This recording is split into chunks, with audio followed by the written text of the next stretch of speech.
Investisseurs, investisseuses, l'immobilier, c'est toujours pareil. Beaucoup de choses intéressantes, beaucoup d'opportunités et il faut les saisir. Mais quelquefois, ça coûte un peu cher. Alors aujourd'hui, on va voir ensemble comment on fait pour faire de bonnes affaires.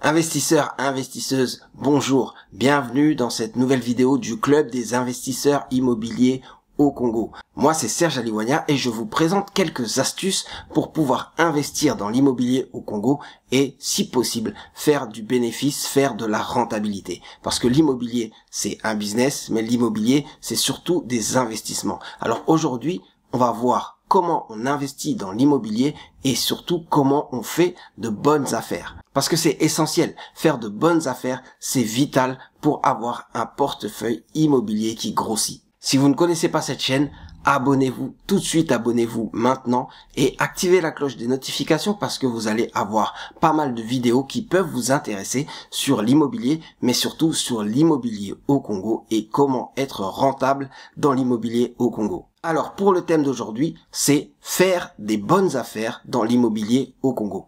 Pourquoi cette vidéo? Parce que souvent on voit des annonces et des annonces immobilières, mais les prix sont élevés. Les prix sont trop chers pour la plupart des gens qui veulent investir au Congo parce qu'ils se disent investir au Congo, c'est qu'il y a forcément des prix moins chers, il y a la possibilité de faire des bonnes affaires et de bien s'en sortir avec une bonne rentabilité. Mais avant d'avoir une bonne rentabilité, voyez déjà ce que vous pouvez investir. Parce que la rentabilité, elle peut être bonne, mais si vous investissez peu, vous allez gagner peu. Heureusement, on a quand même la possibilité d'augmenter les rentabilités et donc c'est ce qu'on va voir. Parce que si vous augmentez les rentabilités sur la plupart de vos investissements, alors vous pouvez vous retrouver très rapidement avec un gros portefeuille très rentable.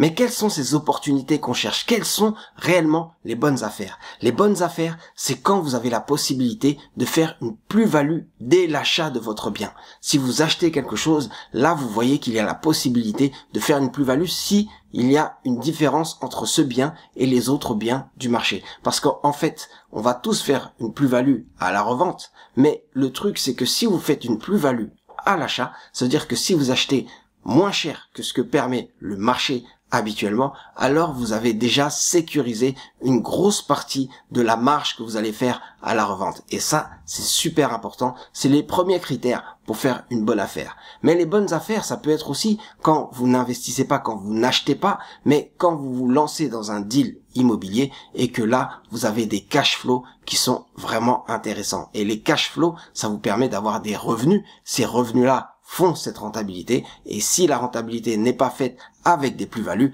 alors il faut qu'il y ait des cash flows importants. Voilà comment on fait une bonne affaire. C'est quand on décèle la possibilité de faire une grosse plus-value ou la possibilité d'avoir des gros cash flows, des cash flows bien supérieurs à ce qui peut se faire avec ce type de deal. Mais du coup, ce type de bonnes affaires, elles sont liées au contexte du marché. Si vous voyez qu'il y a des possibilités dans différents marchés de faire des plus-values à l'achat ou d'avoir des cash flow, des rendements beaucoup plus intéressants, alors vous allez sauter dessus. Mais ça, il faut étudier le marché. Étudier le marché et vous allez comprendre directement qu'il y a certaines anomalies qui font qu'il y a possibilité d'investir, il y a des opportunités, vous investissez et vous gagnez plus d'argent que prévu. Donc vous faites plus de rentabilité que les autres investisseurs dans le même secteur. Et pour ça, il faut avoir un sens de l'observation, mais surtout être vraiment intéressé parce qu'il y a différents marchés à étudier pour trouver les meilleures opportunités, pour trouver les bonnes affaires. Mais en dehors des conditions de marché, les bonnes affaires, ça peut être aussi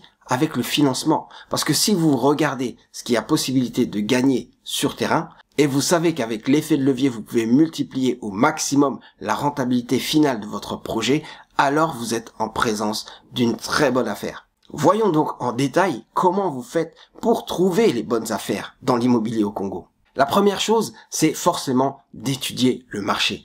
Avoir une étude constante du marché va vous permettre de déceler les bonnes affaires. Ça vous permet déjà de savoir comment fonctionne le marché et de savoir quand il y a une anomalie et donc de pouvoir sauter dessus. Ça veut dire que vous allez voir de près de quoi il s'agit et vous allez négocier pour voir s'il est possible de réellement faire une bonne affaire. Et comment vous faites pour faire une analyse de marché rapide?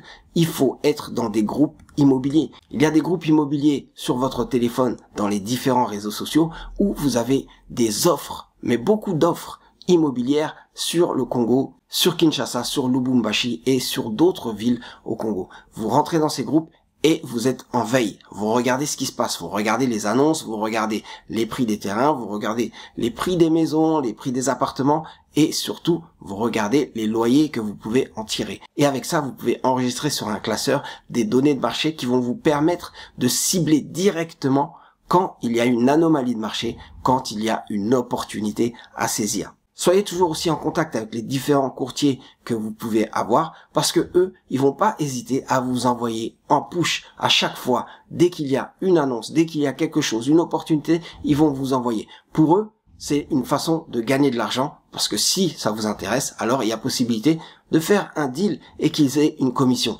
Mais ils voient pas derrière forcément qu'il y a réellement une opportunité ou alors que c'est une mauvaise affaire. Vous analysez ce que vous recevez et vous analysez quand il y a quelque chose qui est en réel décalage avec ce que vous recevez d'habitude. Et c'est là que vous allez sauter sur l'opportunité qui peut vous faire gagner 30% de plus, voire 40 ou 50% en fonction du type de deal. Mais l'analyse du marché, c'est pas suffisant. Il faut aussi définir quelques stratégies. Les stratégies que vous préférez, les stratégies que vous voulez mettre en place. Parce qu'elles vont vous permettre d'orienter votre étude, d'orienter vos recherches. Parce que si vous cherchez à faire des plus-values sur de l'achat, rénovation, revente, vous n'allez pas regarder les mêmes choses que si vous cherchez à faire de la location courte durée. Dans certains cas, par exemple, vous allez regarder les prix de marché et dans d'autres cas, vous allez regarder les loyers. Et vous allez chercher à savoir quel type de travaux peuvent vous permettre de faire plus de marge à la revente ou alors de proposer des loyers beaucoup plus élevés et donc de gagner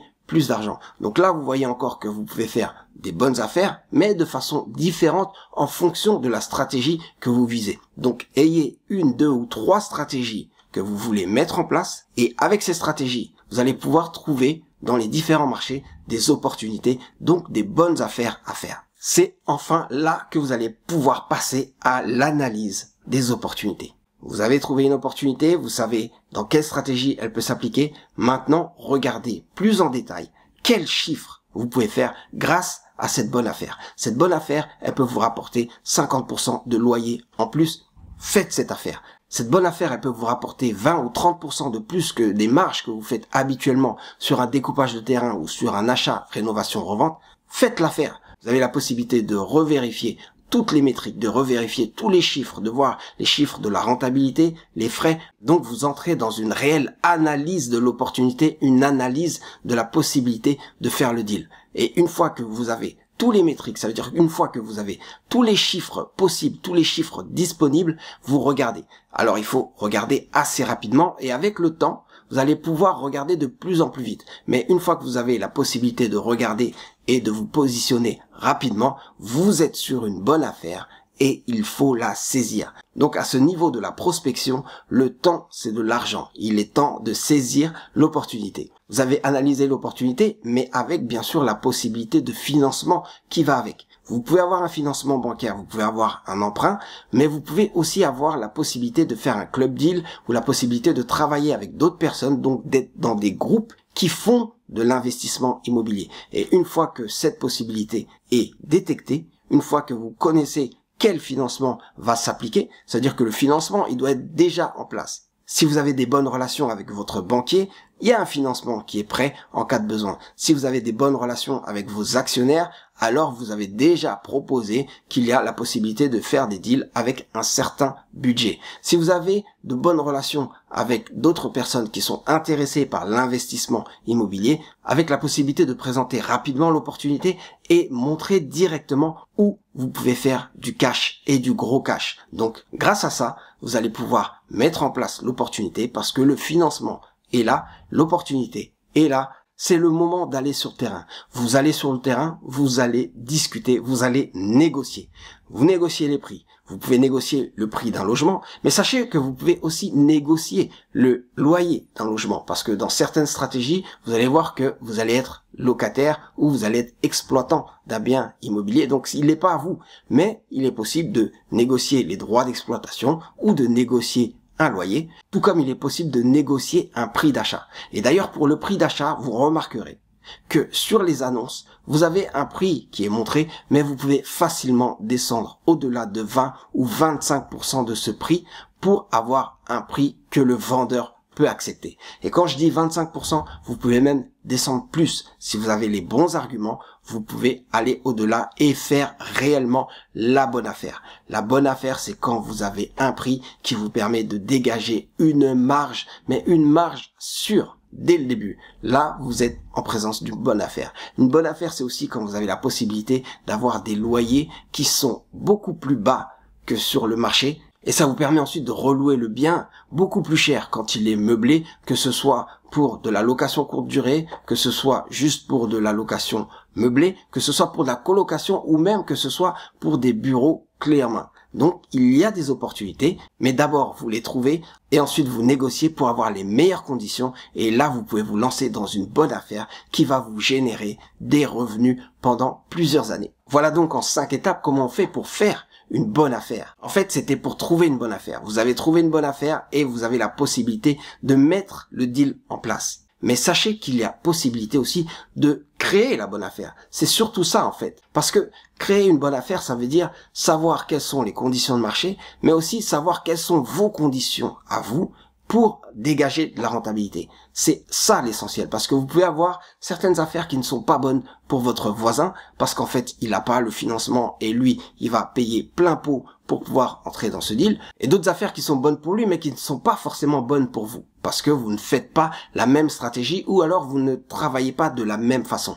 Donc c'est vous qui créez l'opportunité, c'est vous qui créez la bonne affaire, en sachant exactement qu'est-ce que vous voulez faire. Donc une fois que vous avez analysé le deal, vous savez exactement qu'est-ce que vous allez faire et comment vous allez gagner de l'argent. Vous savez aussi quels sont les risques sur cette stratégie et comment vous allez faire pour limiter les possibles pertes d'argent sur la stratégie que vous allez mettre en place. Parce qu'en fait, le marché vous proposera différentes opportunités, différentes façons de faire de l'argent, mais vous savez où vous voulez aller. Donc vous avez la possibilité de trouver des opportunités et ensuite de créer les bonnes affaires, de faire des bonnes affaires dans l'immobilier au Congo. C'est aussi simple que ça. Mais par contre, ça nécessite un peu d'expérience. Donc apprenez dès maintenant à étudier le marché, regardez comment fonctionne le marché, les différents marchés immobiliers, puisqu'en fait c'est différents marchés que vous allez regarder en fonction des stratégies. Et vous savez que sur cette chaîne, vous avez un maximum de stratégies qui sont présentées. Vous avez aussi la possibilité de voir ce qui se présente sur différents marchés. Donc regardez comment on fonctionne.